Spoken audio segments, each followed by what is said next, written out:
Have you ever played that very iconic mission in Red Dead Redemption 2 where halfway through the game the whole gang comes together to take revenge on the old Mrs. Braithwaite? Perfect if you did, because today we're going to talk about the Braithwaite estate and the house that actually gets burned down. Before we start, if you're new here, let me introduce myself. My name is Sofia, I study architecture in Rome and I've always loved video games. And on this channel I basically combine those two passions, so if you enjoy this kind of content, remember to like and subscribe, I really appreciate it. Okay, let's start by saying that this building belongs to what is called the Greek Revival style, with some elements mixed with the early Classical Revival, which came a little bit earlier. Greek Revival was the first popular romantic architectural style, and it dominated in the newly independent United States during much of the first half of the 19th century. You might wonder why between 1830 and 1860 there was such a strong interest in architecture inspired by the past. There were several reasons. First of all, architectural models inspired by Greek democracy were considered perfect for the new American Republic, especially after the country rejected many of its traditional ties to England following the War of 1812. Another reason is that Greece itself was fighting for independence,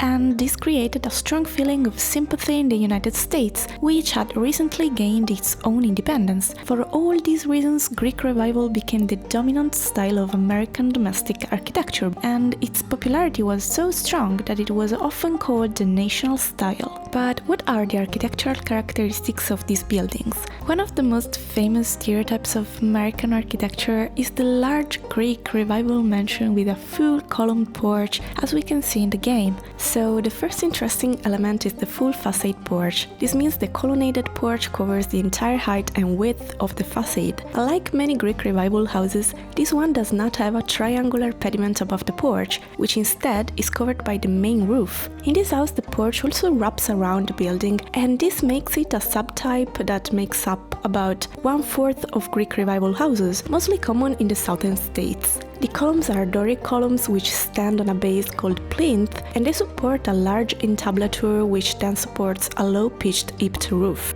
But let's focus a little bit on the entablature.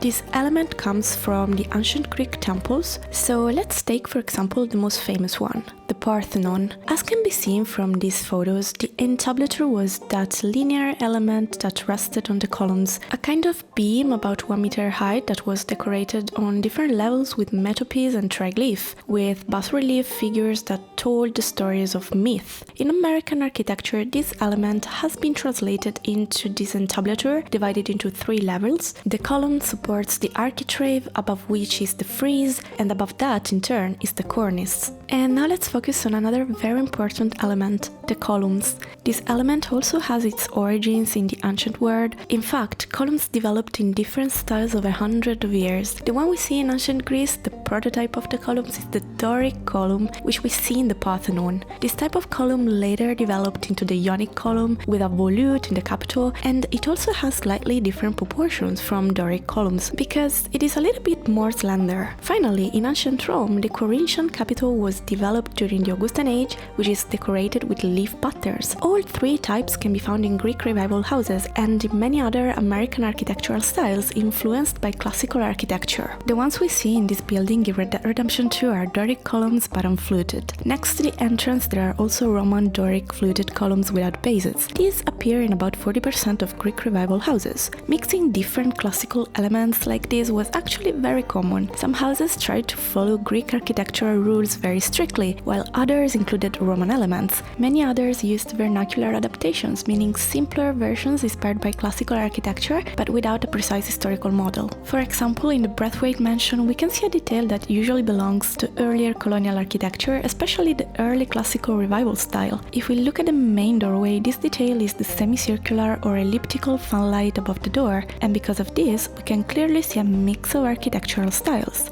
But where is this style more common in America? The style spread with settlers as they moved west into the Midwest, and it also followed southern plantation owners as they moved west from the Old South into Alabama, Mississippi, and Louisiana. In fact, in Louisiana, we can find a building that many people believe inspired the Braithwaite Manor in Red Dead Redemption 2, Oak Valley Plantation. The decline of the Greek Revival style was gradual. In large cities that followed the latest trends from the Atlantic coast, it started to be replaced by Gothic Revival and Italianate architecture architecture already in the 1840s. However, in rural areas and the interior states, Greek Revival remained the dominant style for domestic architecture until the early 1860s. And with that said, I hope you enjoyed the video, and I should also mention that to record it, poor Arthur had to sacrifice himself several times because it's really not easy to enter Braithwaite Manor when everyone starts shooting at you on sight. So thank you so much for watching, I hope you found this interesting, and I will see you in the next video. Bye!